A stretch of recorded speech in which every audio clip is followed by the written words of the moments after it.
سورہ آل عمران اور سورہ نساء کے زمانہ نزول سے اس صورت کے نزول تک پہنچتے پہنچتے حالات میں بہت زیادہ تغیر واقع ہو چکا تھا۔ ایک طرف تو وہ حالات تھے کہ جنگ احد کے صدمے نے مسلمانوں کے لیے مدینہ کے قریبی ماحول کو بہت پرخطر بنا دیا تھا، یا اب یہ وقت آ چکا تھا جب یہ صورت نازل ہوئی کہ عرب میں اسلام ایک ناقابل شکست طاقت نظر آنے لگا، اور اسلامی ریاست ایک طرف نجد تک اور دوسری طرف حدود شام تک، تیسری طرف ساحل بحر احمر تک، اور چوتھی طرف مکہ کے قریب تک پھیل گئی تھی۔ اور احد میں جو زخم مسلمانوں نے کھایا تھا وہ ان کی ہمتیں توڑنے کی بجائے ان کے عزم کے لیے ایک اور تازیانہ ثابت ہوا۔ جو احد کا زخم مسلمانوں کو لگا نا، اس زخم نے مسلمانوں کو گرایا نہیں، بلکہ وہ زخمی شیر کی طرح بپھر کر اٹھے، اور 3 سال کی مدت میں انہوں نے نقشہ بدل کر رکھ دیا۔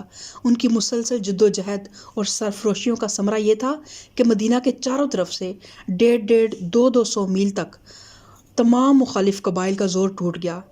مدینہ پر جو یہودی خطرہ ہر وقت منڈلاتا رہتا تھا، اس کا ہمیشہ کے لیے استحصال ہو گیا، اور حجاز میں دوسرے مقامات پر بھی جہاں جہاں یہودی آباد تھے، سب مدینہ کی حکومت کے باج گزار بن گئے، اور اسلام کو دبانے کے لیے قریش نے جو آخری کوشش غزوہ خندق کے موقع پر کی تھی، اس میں وہ سخت ناکام ہوئے۔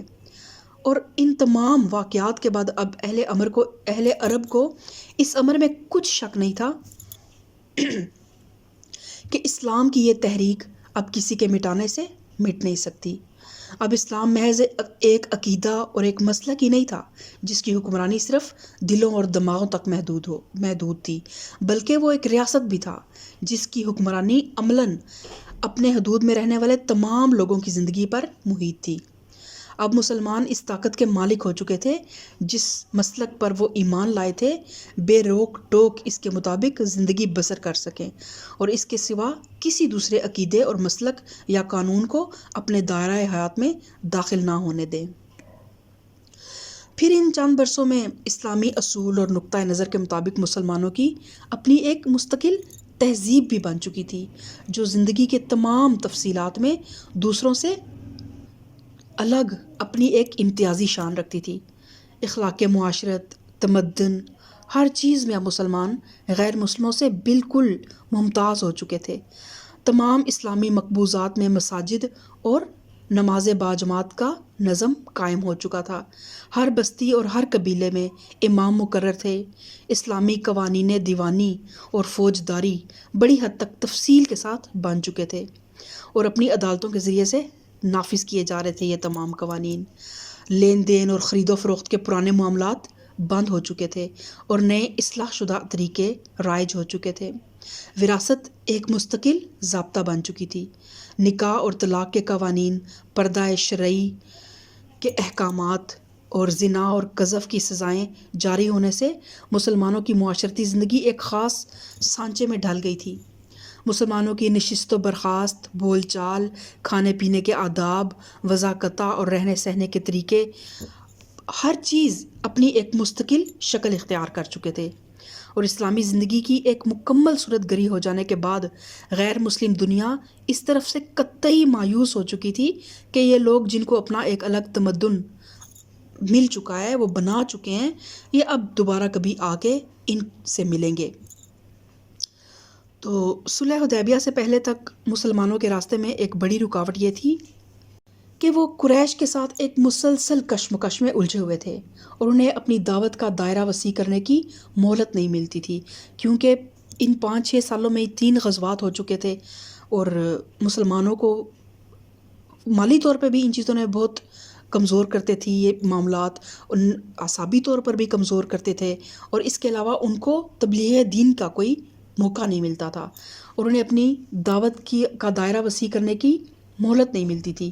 دیکھا جائے تو حدیبیہ کے موقع پہ مسلمانوں کو ظاہری طور پر ایک شکست ہوئی تھی، لیکن تبلیغ دین کی اس رکاوٹ کو حدیبیہ کی ظاہری شکست اور حقیقی فتح نے دور کر دیا۔ اس سے نہ صرف یہ کہ مسلمانوں کو اپنی ریاست کی حدود میں امن میسر آ گیا، بلکہ انہیں اتنی مہلت بھی مل گئی کہ گرد و پیش کے علاقوں میں اسلام کی دعوت لے کر پھیل جائیں۔ چنانچہ اس کا افتتاح نبی کریم صلی اللہ علیہ وسلم نے ایران، روم، مصر اور عرب کے بادشاہوں اور رئیسوں کو خطوط لکھ کر کیا، اور اس کے ساتھ ہی قبیلوں اور قوموں میں مسلمانوں کے داعی اللہ کے بندوں کو اس کے دین کی طرف بلانے کے لیے پھیل گئے۔ تو یہ وہ حالات تھے جب سورہ مائدہ نازل ہوئی، اور اس سورت کے بھی 3 بڑے بڑے مضامین ہیں جن پہ یہ سورت مشتمل ہے۔ اولاً یہ کہ مسلمانوں کو مذہبی، تمدنی اور سیاسی زندگی کے متعلق مزید احکام اور ہدایات اللہ تعالیٰ نے نازل فرمائی۔ اس سلسلے میں سفر حج کے آداب مقرر کیے گئے، شاعر اللہ کا احترام اور زائرین کعبہ سے عدم تعرض کا حکم دیا گیا، کھانے پینے کی چیزوں میں حلال اور حرام کے قطعی حدود قائم کیے گئے، اور دور جاہلیت کی خود ساختہ بندشوں کو توڑ دیا گیا۔ اہل کتاب کے ساتھ کھانے پینے اور ان کی عورتوں سے نکاح کرنے کی اجازت دی گئی۔ وضو اور غسل اور تیمم کے قاعدے مقرر کیے گئے۔ بغاوت اور فساد اور سرقہ کی سزائیں معین کی گئیں۔ شراب اور جوئے کو قطعی حرام کر دیا گیا۔ قسم توڑنے کا کفارہ مقرر کیا گیا، اور قانون شہادت میں مزید چند دفعات کا اضافہ کیا گیا۔ نمبر 2، مسلمانوں کو نصیحت کی گئی کہ اب کیونکہ وہ ایک حکمران گروہ بن چکے ہیں، ان کے ہاتھ میں طاقت آ چکی ہے، جس کا نشہ قوموں کے لیے اکثر گمراہی کا سبب بنتا ہے۔ مظلومی کا دور خاتمے پر تھا، اور اس سے اب زیادہ سخت آزمائش کا دور آ چکا تھا۔ زیادہ سخت آزمائش کے دور میں وہ قدم رکھ چکے تھے۔ مظلومی کا دور جو تھا وہ ایک ایسی آزمائش تھی جس میں مسلمانوں کے ایمان کو کوئی خطرہ نہیں تھا، لیکن اب یہ جو طاقت کا دور تھا، اس میں مسلمانوں کے لیے ان کے ایمان کا ایک خطرہ بہت زیادہ ہے، کیونکہ دولت کا نشہ ہو چاہے طاقت کا نشہ ہو، وہ ہمیشہ انسان کو بہکا دیتا ہے۔ تو اس لیے ان کو خطاب کرتے ہوئے بار بار نصیحت کی گئی کہ عدل پر قائم رہیں اور اپنے پیش رو اہل کتاب کی روش سے بچیں۔ اللہ کی اطاعت و فرما برداری اور اس کے احکام کی پیروی کا جو عہد انہوں نے کیا ہے، اس پر ثابت قدم رہیں، اور یہود اور نصارہ کی طرح اس کو توڑ کر اس انجام سے دوچار نہ ہوں جس سے وہ دوچار ہوئے۔ اپنے جملہ معاملات کے فیصلوں میں کتاب الہی کے پابند رہیں اور منافقت کی روش سے اجتناب کریں۔ اور یہودیوں اور عیسائیوں کو نصیحت کی گئی کہ یہودیوں کا زور اب ٹوٹ چکا تھا، اور شمالی عرب کی تقریباً تمام یہودی بستیاں مسلمانوں کے زیر نگیں آ چکی تھیں۔ اس موقع پر ان کو ایک بار پھر ان کے غلط رویے پر متنبہ کیا گیا اور انہیں راہ راست پر آنے کی دعوت دی گئی۔ نیز چونکہ صلح حدیبیہ کی وجہ سے عرب اور متصل ممالک کی قوموں میں اسلام کی دعوت پھیلانے کا موقع نکل آیا تھا، اس لیے عیسائیوں کو بھی تفصیل کے ساتھ خطاب کر کے ان کے عقائد کی غلطیاں بتائی گئیں اور انہیں نبی عربی پر ایمان لانے کی دعوت دی گئی۔ ہمسایہ ممالک میں جو قومیں بت پرست اور مجوسی تھیں، بے شک ان کو براہ راست خطاب نہیں کیا گیا، کیونکہ ان کی ہدایت کے لیے وہ خطبات کافی تھے جو ان کی ہم مسلک مشرکین عرب کو خطاب کر کے مکہ میں نازل کیے جا چکے تھے۔ تو یہ وہ نمایاں حالات و واقعات تھے اور نمایاں مضامین تھے جو اس صورت میں ہم آگے مطالعہ کریں گے۔